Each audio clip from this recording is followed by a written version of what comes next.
Hello, this is the Fruit Dragon coming back with another video. I just wanted to quickly make a case for why everybody should keep a dream journal.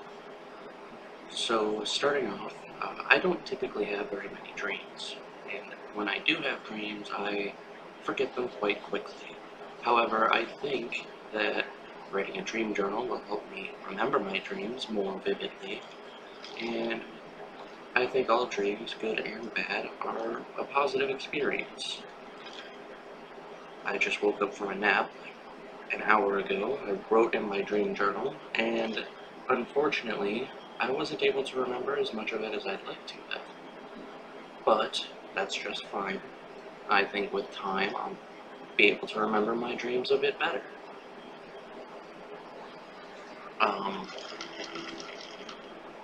Dreams, there's a lot of theories behind dreams. Some people think that they're your subconscious mind trying to solve problems that you have in the real world. And that might be true. Could also just be your mind summarizing and processing all of the information that you had taken in throughout the day. Some people believe that dreams are a bit more spiritual. I personally don't really care for any of these theories, but they're just theories, so none of them are right or wrong. Whatever your belief is, you're just as right or wrong as me. So the dream that I just woke up from was,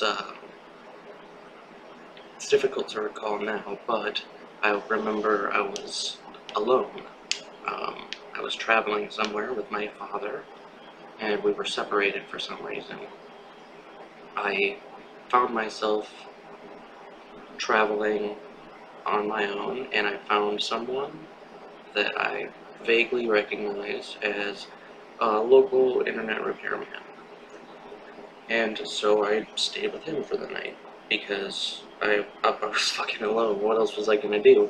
But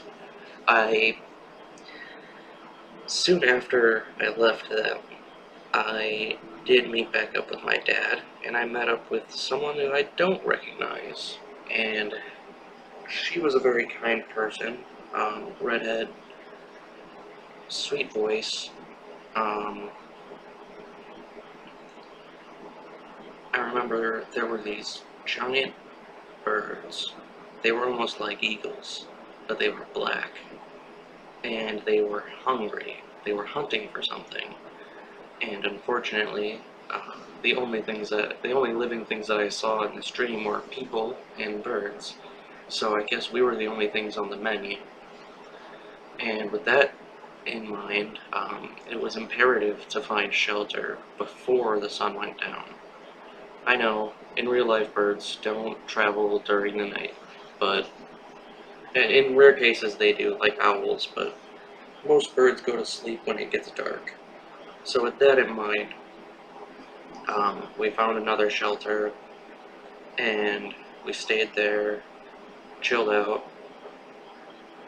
I don't know, there's a lot of details that I'm missing, but I think that, in summary, I think everybody should keep a dream journal, because as you continue to write in your dream journal, you will be more likely to remember more details of your dreams. But the thing with a dream journal is that when you wake up and you remember your dream, you have to start writing immediately. Part of the problem with this dream journal entry that I made today was that when I woke up, I had to use the bathroom. So I went to the bathroom and I came back and I started writing immediately. But in that time that it took me to use the bathroom, wash my hands, get back to my seat, and write, I feel like I lost about half of the details that I was able to recall. So unfortunately, the dream that I described is only half-baked, and the half that I did remember was probably the least interesting half, honestly. So with that in mind, I think it's not only helpful to keep a dream journal, but in some ways even therapeutic, because it gives you something to do that, in my opinion, is quite productive.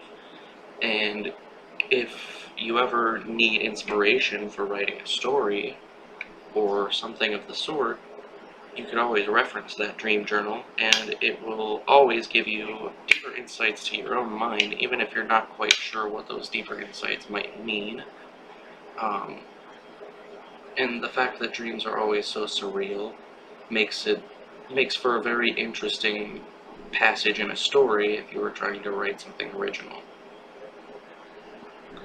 Um, I find that dreams are always very surreal.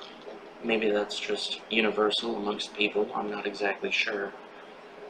I know that in the real world, my father always tells me that he doesn't dream, and when he does dream, it's nightmares, which kind of sounds sad, but at the end of the day, I think all dreams, good or bad, do give some kind of insight into someone's thought processes.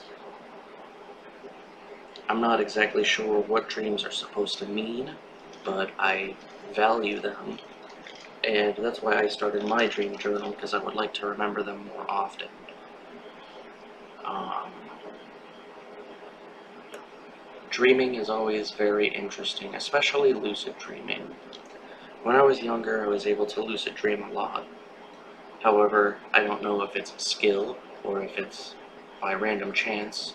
However, I recently have not been able to lucid dream. Perhaps it's because I haven't been trying to. I know in the past I was really interested in the subject, and I would lucid dream almost every night. It was a lot of fun to lucid dream, but also in some ways not very fulfilling.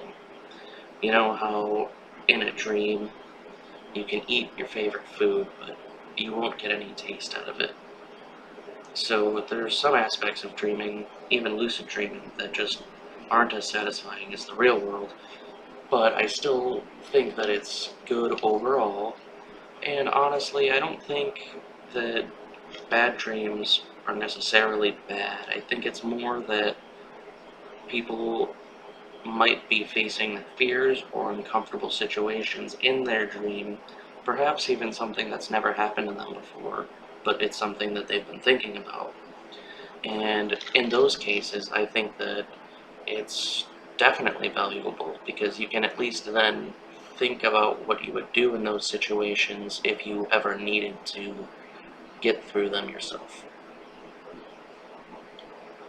Anyway, I suppose in conclusion, I just wanted to make a case for why people should have a dream journal. And you don't have to make it so detailed that you know everything about your last dream, especially when you're first starting, you're not going to remember most of them. But when you do remember a dream, and if you do remember to write in a journal, I suggest writing a date, um, keeping your dream journal separate from other journals, obviously, writing a date so that you know when you had this dream. I always write the date that I woke up, so if I went to sleep on, let's say, July 10th, and I woke up on July 11th, my journal entry would be July 11th, because that's when I woke up and remembered the dream. But, I mean, everybody's preference is their own. You could write it the night that you went to sleep. The date could be the night that you went to sleep, and then the day that you wake up would be the next day, but you could still write in your journal for the day before. That's just a personal preference thing. I think it's neater to go with the day that you wake up, because it seems more consistent. Sometimes I have a hard time sleeping, so sometimes I won't go to sleep until 1 in the morning. Anyway, dream journals, they don't, at first it's gonna seem kind of pointless, but this is the third entry I've made and in my dream journal, and I think that it's the second most detailed, but I think part of the problem was that I was distracted before I was able to write my dream journal immediately, and I suggest when you wake up, even if you have to use the restroom, if you can hold it, try and hold it until after you write. Even if you just write down bullet points and then you want to fill in the details once you return, that's perfectly fine as well. I just personally like to keep it as straightforward as possible, but the difficult thing with writing in a dream journal is that you never really remember how you start in a dream. You just kind of start somewhere when you're in a dream, and or at least you start remembering somewhere when you're in a dream. You don't really remember the beginning of it, so it kind of makes it difficult to write it in a linear way. In fact, the way that I wrote my entry was the first thing I remembered in order, and then whenever something came up that I remembered while writing, I would just write it in, and then at the end, I would make sure that I would reread it, obviously, make sure it's all sensible to me, and then if anything was out of order, I could reorder it, and that's just fine. It's my journal. Then you can do whatever you want with your journal as well. I just think that it's fun, therapeutic, and it could definitely help you remember your dreams better if you were to try to create a dream journal of your own. And it's not even that big of a deal if you don't want to. I just, like I said, I find it fun, and it doesn't hurt. Especially if you like to fancy yourself a writer, it can give you some inspiration for a dream-like sequence, which can be really hard to write if you're not fresh out of a dream or a nightmare. So with that being said, I'd like to wish you all happy days, sweet dreams, and see you next time on the Fruit Dragon. Bye-bye now.